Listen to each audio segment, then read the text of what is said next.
As Alexander the Great lay motionless on his deathbed, the men who would inherit his vast kingdom had a decision to make. What would they do with the body of the deceased king? Alexander had left specific instructions that he would prefer a burial in the Egyptian style. However, some believed a Macedonian burial, set beside his fellow kings, should be carried out. Soon after the death of Alexander, two of his most loyal followers emerged as candidates to rule. Perdiccas had been a general and wished to act as regent until Alexander's brother Philip came of age. He favoured a Macedonian burial and also saw this as an opportunity to seize the throne for himself. Ptolemy had also acted as general to Alexander. He wanted to grant Alexander's wish and take his body to Egypt to be buried as a pharaoh. He also saw this as an opportunity to claim control of Egypt and rule there as pharaoh himself. So just where did these men bury Alexander the Great? And where is he now? Alexander is undoubtedly one of the most talked about figures in history. He is perhaps the James Dean of the ancient world, living fast and dying young. He conquered lands from Macedonia to India, including Egypt and Babylon along the way. His life was shaped by military prowess, conquest, and unwavering ambition, making him one of history's most remarkable figures. In the immediate aftermath of his death, Alexander's body sat motionless, literally and figuratively, for 2 years, while our friends Perdiccas and Ptolemy argued over what to do with him, knowing how much of a great honour it would bestow on whoever did it. Eventually, in 321 BC, they agreed that Alexander would have an Egyptian burial, and this is where things get animated. The fact that Alexander was to have an Egyptian burial gave Ptolemy an idea. He could take the body south to Egypt and bury Alexander, while at the same time taking control of Egypt, which just so happened to be, in his eyes, the jewel in the crown of the empire Alexander had left behind. And that's exactly what he did. While Perdiccas was away quelling a rebellion in Cappadocia, Ptolemy saw his chance and took the body of Alexander and travelled to Egypt. Arriving in Memphis in late 321 BC, Ptolemy knew that as soon as Perdiccas got wind of what he had done, he would be on his trail, so he had to act fast. Because of the haste in which Ptolemy had to act, we get the first possible burial location for Alexander. Ptolemy would ideally have liked to bury Alexander in the city he had founded when alive, but at the time, Alexandria was in the very early stages of construction and therefore was not fit for the burial of a king. He therefore had to come up with an alternative location, and where better than the traditional capital of Egypt, Memphis. The later Alexander Romance writings tell us that the Memphite priests denied Ptolemy rights for burial in the city, suggesting instead that he bury Alexander in Alexandria. We know that this, of course, was not possible at this time, and later sources such as the Parian Chronicle tell us that Ptolemy did indeed first bury Alexander in Memphis. But where?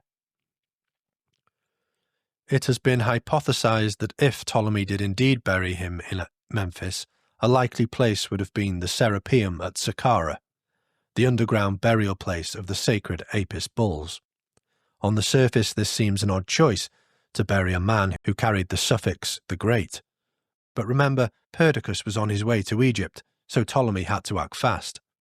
In addition to this, Ptolemy was now ruler of Egypt and was attempting to create a hybrid Egyptian-Greek culture, and to do this successfully, he needed common ground with the Egyptians to legitimize his divine right to rule. He decided to deify Alexander and used the sacred Apis bulls as common ground. The bulls had long been associated with the Egyptian god Osiris, and while alive, Alexander had made an offering to them. But the main evidence for Alexander having been buried here has nothing to do with bulls, but peacocks. In 1850, the French Egyptologist Auguste Mariette rediscovered the Serapeum and the supine-lined avenue which led to it. He also discovered a later Hellenistic semicircle of Greek figures, including Plato and Homer, adding to the Alexander was buried here hypothesis. However, the most intriguing discovery for us are the statues of peacocks being ridden by the Greek god Dionysus.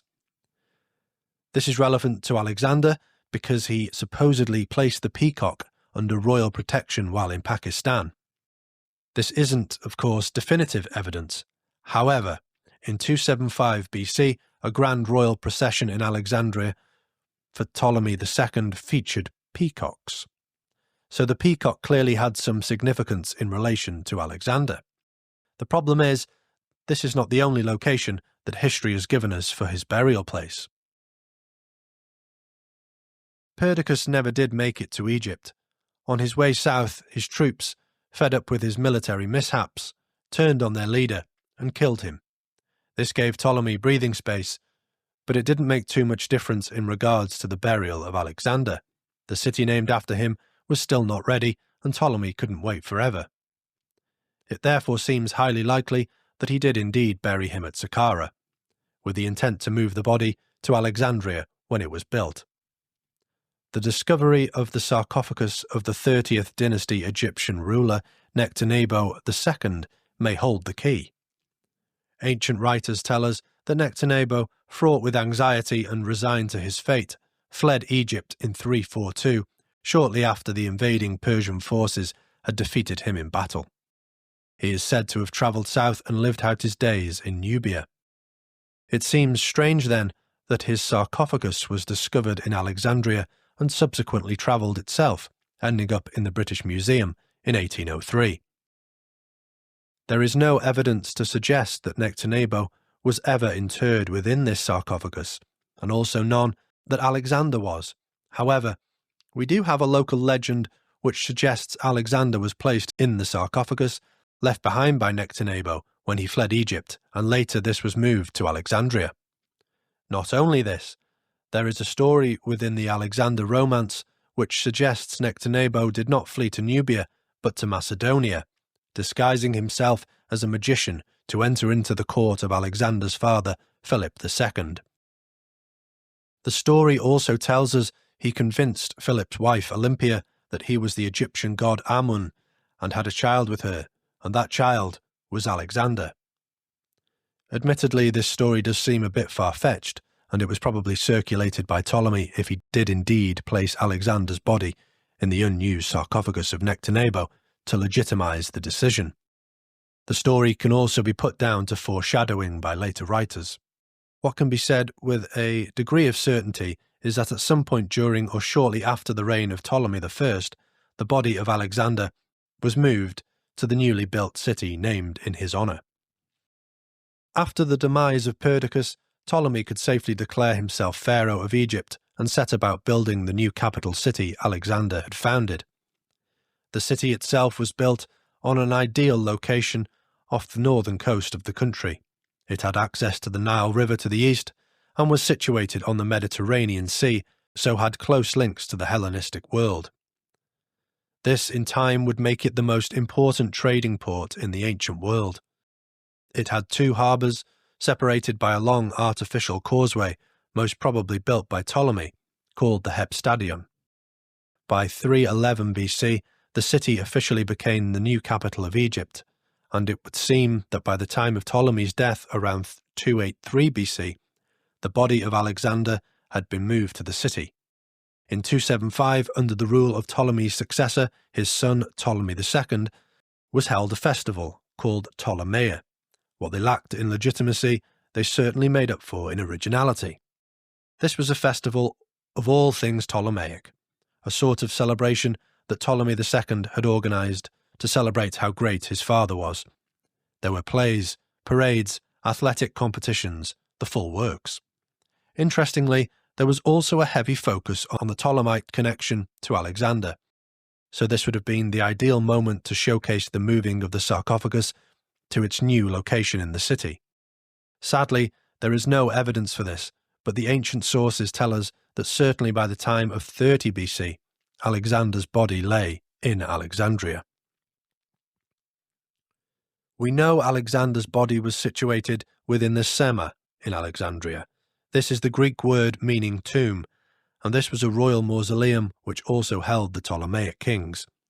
The Sema, or sometimes Soma, was built by Ptolemy IV around the year 215 BC, a century after it had originally been interred by Ptolemy I.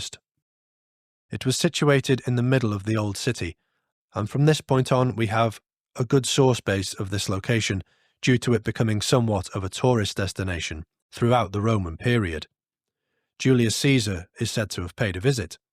Octavian gazed upon it and showed his respect by placing upon it a golden crown and strewing it with flowers. He also touched the face of the corpse, breaking off the nose. Cleopatra reportedly plundered the Sema for gold to finance her war against Octavian. And later, in the mid-1st century, the Roman Emperor Caligula paid a visit to Alexander and returned to Rome with Alexander's breastplate. Perhaps because of this, Septimus Severus ordered the tomb to be locked up, and by the reign of Septimus's son Caracalla, full respect seems to have returned. It is reported that Caracalla had gone around his kingdom and taken back the items that had been stolen from Alexander's tomb and returned them: his purple cloak, rings of precious stones, and belts. However, this is the last we hear of Alexander's tomb for 1300 years. During the intervening years, Alexandria was beset with calamities. It was sacked several times during the late Roman period by rivals to the empire and by outside forces, but no mention of Alexander's tomb is found within these ancient reports. However, the most seismic event to hit Alexandria during this time was the tsunami of 365 AD. It is probable that the entire royal centre of the ancient city was lost to the waves, including Alexander's tomb. It seems after this, the tomb of Alexander the Great either was indeed lost beneath the waves, or if it did escape the devastation, it fell from the collective consciousness of the Western world. Throughout the Middle Ages, no written source for the tomb's whereabouts have survived. However, in 1550, a diplomat and traveller by the name of Leo Africanus was travelling through Egypt and visited the ruined city of Alexandria. Here he described visiting a small chapel which, according to the locals, housed the body of Alexander the Great. Did the body of Alexander survive the years of attack, tsunami, and had lain safe and motionless for 1300 years? Africanus also tells us that an immense crowd of strangers come thither, even from distant countries, for the sake of worshipping the tomb, on which they likewise frequently bestow considerable donations. Here we see a flaw in the theory that this small chapel housed the body. It was attracting money. Of course, the local people would tell travellers this was the tomb of the greatest ruler of the ancient world, but in reality, it could have been anyone. A similar story is told to us by George Sandys, who visited Alexandria in 1610. He placed the chapel in the grounds of the Attirin Mosque. In actual fact, the tomb described by these men was rediscovered in the Napoleonic expedition of Egypt in 1798. It proved to be a pharaonic Egyptian sarcophagus that had more recently been used as a water basin for ablution. The French removed it from its location, wanting to take it back to France, but by 1801 the British had defeated the French in Egypt and all antiquities were surrendered. The sarcophagus was taken by British ships along with the Rosetta Stone, and both were housed in the British Museum. When Francois Champollion cracked the code of the Egyptian script, the hieroglyphs on this sarcophagus could be read. It transpired that the person it was made for was Nectanebo II. Now this isn't great news, as it's not Alexander, but it does give credence to the earlier theory that Alexander was buried within the sarcophagus of Nectanebo. It would also explain why the locals believed it to be the tomb of Alexander. The story may have been passed down orally through many generations. In 1865, a map was drawn up that attempted to outline the ancient city. It was the right time to attempt such a map, as Alexandria was not the thriving metropolis it would become by the end of the century, and some of the old street plans could still be seen. The map maker was in fact an astronomer called Mahmud Bey el-Falaki, and due to his map we have our final potential location for the tomb of Alexander. Using el-Falaki's map, it is possible to estimate where the ancient Sema burial chamber would have been, and luckily it wasn't underwater. It was near to the modern mosque of Nabi Daniel, and el-Falaki searched but found nothing. The Italian archaeologist Evaristo Brescia would also find nothing in the same area some years later. However, in 1907, Brescia discovered several alabaster slabs in the Roman Catholic Terra Santa cemetery. He made no announcement and only ever mentioned the discovery several years later in a guidebook he wrote. He clearly did not see the find as significant. It wasn't until 1936 that another Italian, by the name of Achille Adriani, who took over excavations at Terra Santa, does the search ironically spring back to life. Adriani theorized that the slabs originally made up part of a monumental floor. His discovery of a large rectangular well seemed to back up his theory. After extensive excavations, Adriani was left with the large tomb in the Macedonian style, which from the decoration suggested it was from the early Ptolemaic period. The location, however, was not where the Sema was thought to have been, going off El-Falaki's map, but of course this was never certain. Adriani was convinced he had found the site of the Sema, and he may have. The only sticking point was that the tomb he found was unique compared to other Hellenistic tombs of that period.